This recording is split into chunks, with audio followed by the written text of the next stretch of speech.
Hi, I'm Glenn Rogers, and this is Biblical Insights. The title of our video today is The Prayers of Jesus, Part 2. We're in a series of lessons on prayers in the New Testament, and we've looked at Paul's prayers, 3 of them, and last week we began looking at the prayers of Jesus. We're going to continue this week looking at another section of a very long prayer that Jesus prayed. Last week in John 17, that's the text we're using, John 17, the first 5 verses, Jesus talked to God about himself. He prayed for himself there. And in this next section, we're going to look at verses 16 through 19, he's praying for his apostles. Then in the third section that we'll look at in our next video, beginning in verse 20, he's praying for all people who would believe on him or believe in him because of the work of the apostles. Now, before we actually get into what Jesus prayed about regarding his apostles, I think it's important to say something about the apostles because there's a little bit of confusion about that today. And one of the things we have to understand is that there is no apostolic succession. Now, there's one very large religious community who suggests that there is, and then there's some other smaller religious groups that also wants there to be apostles today. But you have to understand that in the Bible, in the New Testament, there is no such thing as apostolic succession.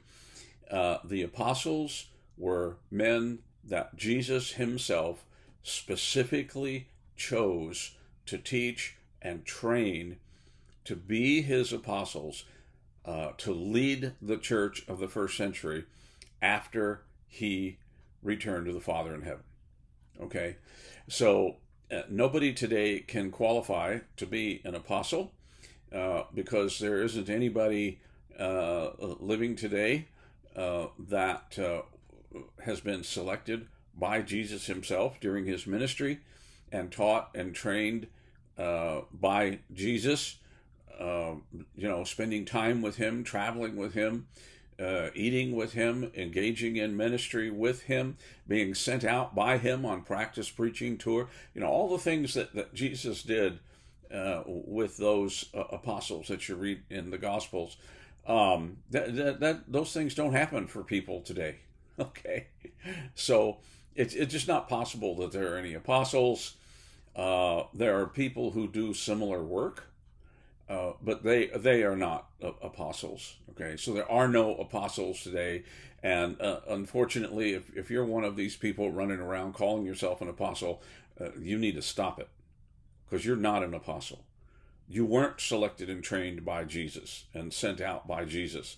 Those guys lived and died in the first century, and you're not one of them, and you need to stop calling yourself an apostle. There aren't any apostles today. Okay, there are ministers and there are elders, right? But there are no apostles today. So we need to be clear on that. And one of the things, another of the things that we need to be aware of is that there is a difference between the things that Jesus had to say to his apostles and the things he had to say to everyday people who weren't his apostles. Okay, his apostles were being trained for some very, very specific work, and Jesus made promises to them that he did not make to any other people. Okay, so just because you read something in the New Testament where Jesus is speaking to his apostles doesn't mean that it applies to everybody. Okay, it doesn't apply to everybody. It applies to the people Jesus was speaking to. Now, there are some texts where Jesus is speaking to all people in general. Okay, then that applies to all people in general. That would be you and me.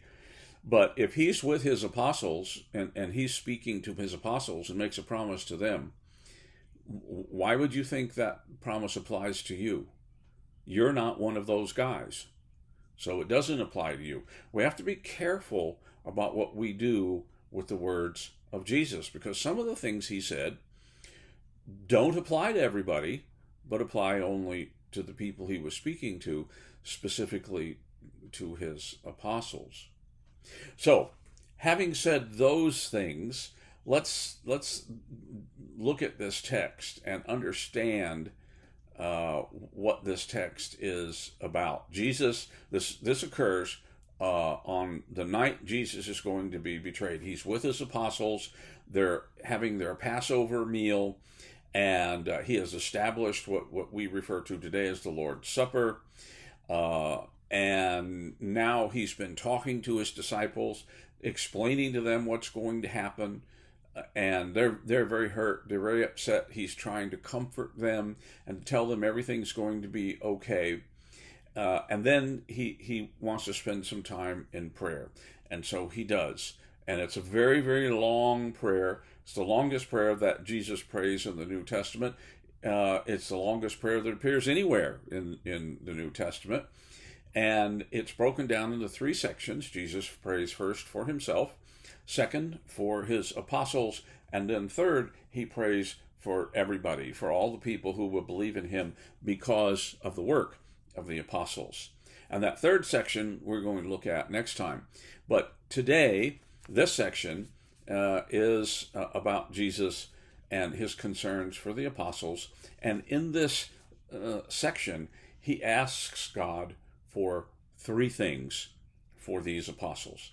Okay? And so we need to listen carefully to the prayer and take note of these three things. So we're going to be reading from John 17, 6 through 19, and we're going to be reading out of the Simplified New Testament.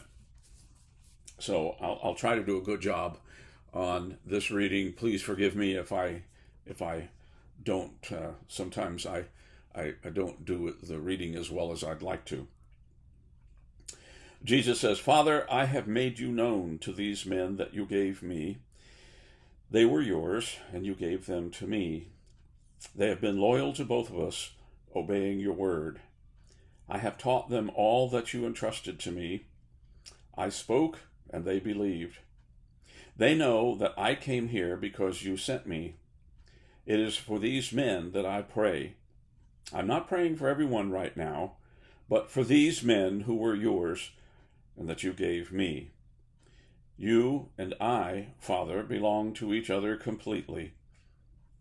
What is yours is mine, and what is mine is yours. And these men that you gave me have brought me glory. I will not be here any longer because I am coming to you. But they will be here. Protect them, Holy Father, because protecting your children from the evil one is part of your nature. With your help, they can enjoy the oneness you and I enjoy. To this point, I have been protecting them the same way you would have. None of them has been lost, except the one we both knew would turn away. His betrayal of me is a fulfillment of prophecy.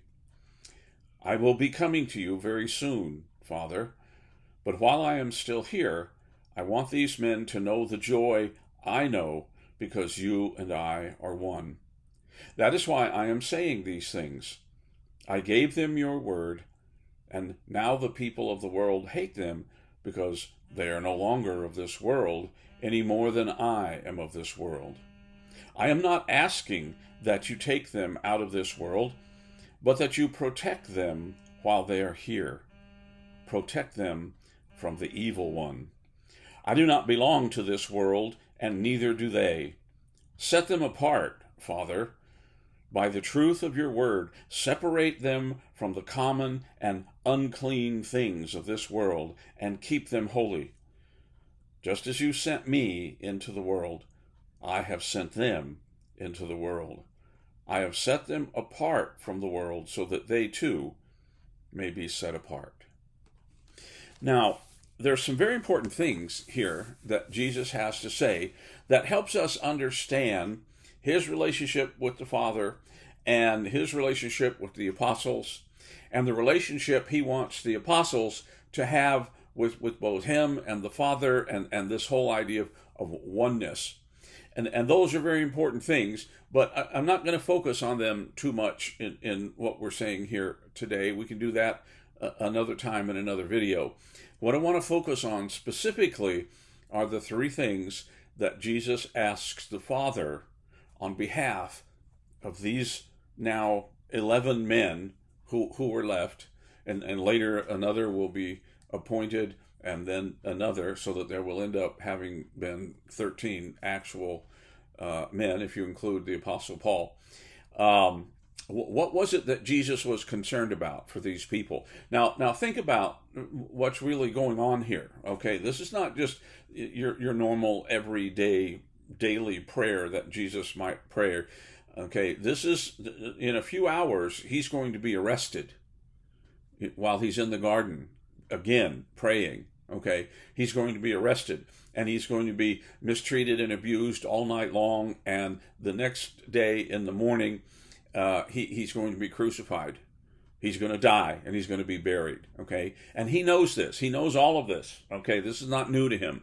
So none of this will be a surprise. Okay, he knows what's going to happen, and so he's very concerned, and he's praying for his apostles, because he knows that pretty soon he's not going to be there present for them to teach them and help them and comfort and lead them and all that they're going to be in a new situation. So he's very concerned for these men. Okay, so in that context, what does he pray for them? And that's very important. And the first thing that he prays for is in verse 11. He says, protect them. Protect them from the evil one. That's one of the things that we need to really understand, is the importance of divine protection from Satan. That's who he's talking about. The evil one is Satan. I'm writing a book right now called Spiritual Warfare. And one of the things I'm doing in that book is describing who Satan is and what he does. And we're going to be looking at all of the different explanations or descriptions of Satan in the New Testament. And one of those is that he is the evil one. Well, how did he get to be the evil one? Well, he chose to be evil. Spiritual beings were created with free will, the same as human beings were, and Satan chose to turn from God and to be evil. And a number of other angels followed his example, and they turned from God to serve Satan instead of him. And those are most likely the beings that we see in the New Testament that we refer to as demons. But they're spiritual beings. The evil ones we call demons. The good ones we call angels. The word angel just means messenger. But you have good spiritual beings and you have bad spiritual beings. Whether they're good or bad is up to them. It's their choice. Just like whether human beings are good or bad is up to us. That's our choice, right? We're self-determined beings. So Satan chose to be evil, and he's dangerous because he's very powerful, and he's sometimes very subtle. He's very good at deceiving. He lies, and he says very ugly things. His name actually means adversary or opponent. And so Satan stands as God's adversary or opponent. You have to be pretty powerful to oppose God and to stand against God. And in that position, one of the things he's trying to do is to pull people apart from God, get them to turn away from God, just as he did. He wants them to become one of his followers instead of being a follower of God. And so Jesus had enough personal experience with Satan. You remember at the beginning of Jesus' ministry, he went out into the wilderness and Satan tempted him there for 40 days and 40 nights. It was a very powerful conflict between Satan and the Son of God. And if Satan could get Jesus to sin, then the whole thing was over. Okay, Jesus couldn't do what he did if he was sinful and needed to be forgiven like everybody else.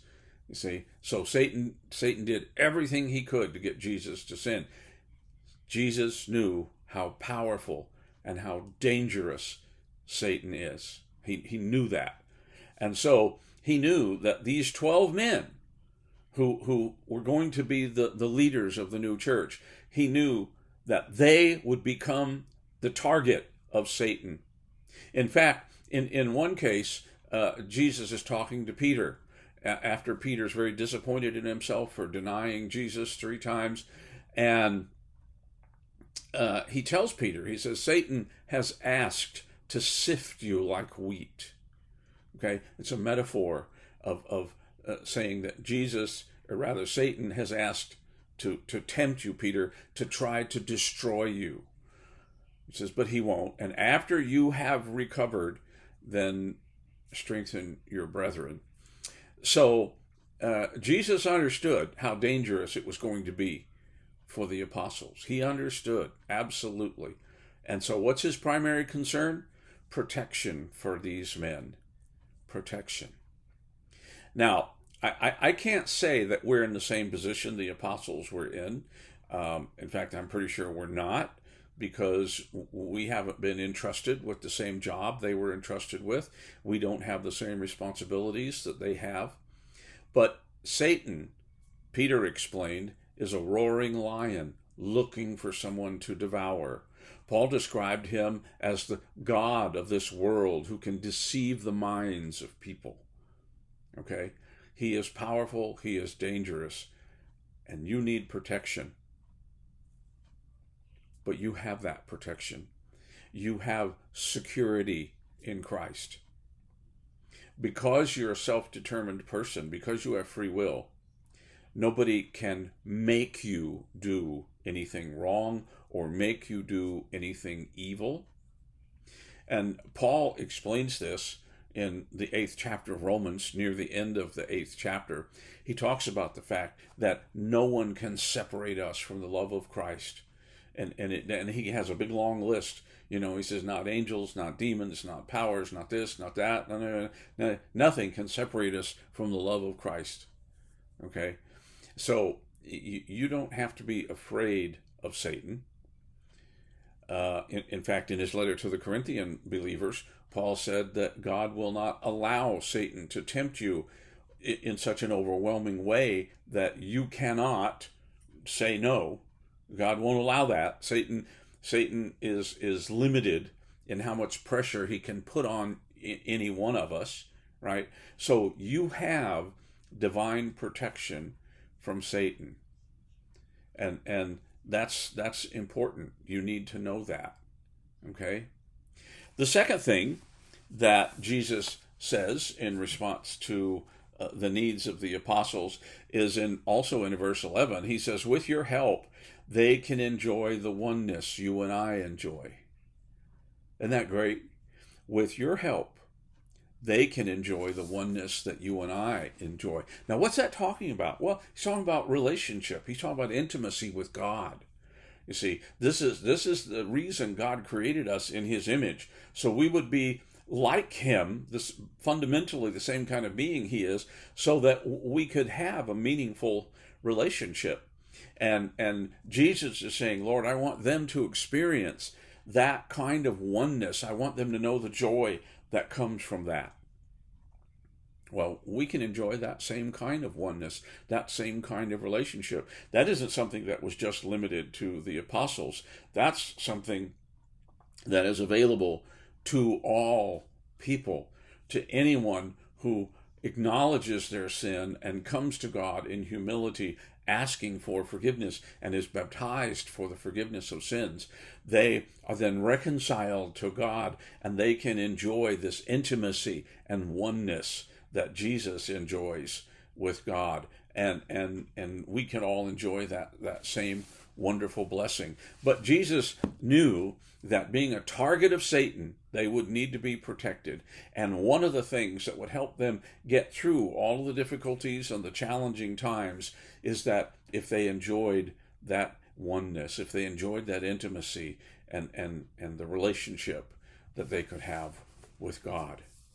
And then finally, in verse 17, Jesus says, set them apart, Father, by the truth of your word. separate them from the common and unclean things of this world, and keep them holy. Isn't that a great thought? That Jesus not only wants these men protected, not only does he want them to enjoy the oneness that he enjoys, but he wants them to be kept away from the ugliness and the evil and the sinfulness of the world. He wants them to be set apart. Now, this is another one of those things that it's not just for the apostles, right? When Paul wrote to the believers in Corinth, he talked to them about being sanctified, about being set apart. And the idea that because they are sanctified, they must live in a certain way. They must live up to the holiness that is theirs, right? Okay, so all Christians, when they become Christians, are set apart from the world. Okay, the world's over here, the world is ugly, and Christians are set apart from that. They are sanctified. Okay, they are saints. Now, there's a very large religious group out there that, talks about saints as a very small and particular group of people who've done some special things. Well, okay, but that's not the way the Bible describes it. In the Bible, every Christian is sanctified. Every Christian is set apart from the world. Every Christian is a saint. All right? It's not just a few select people, and it's not just the apostles. It's every Christian. That's what the New Testament teaches. And so this helps us understand what Jesus is looking for his apostles, what he's very concerned about them. He's going to die. They're going to be, for the first time in several years, alone without Jesus. He's going to send the Holy Spirit to help them and comfort them. He had talked about that in John 16. And here he's praying for them, and he asks for three things.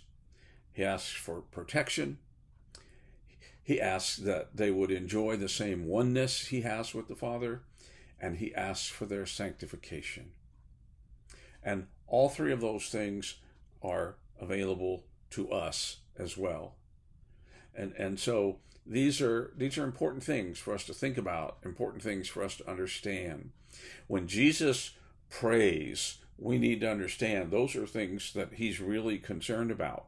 And while he could have been concerned about all sorts of things regarding these apostles, the three things that he was most concerned about for them is that they be protected from the evil one, that they enjoy the oneness and the intimacy of a close relationship with God, and that they be set apart from the world, and that they enjoy the holiness that is theirs, that they understand it and live as holy people, as the saints that they were. And so all three of those things would be something that we need to think about as well. Even though Jesus has said, look, this is what I'm asking specifically for my apostles. It's true. They were requests for the apostles. But in this case, all three things he asked for are also available to all of us. And so when we're praying for other people, we need to follow Jesus' example.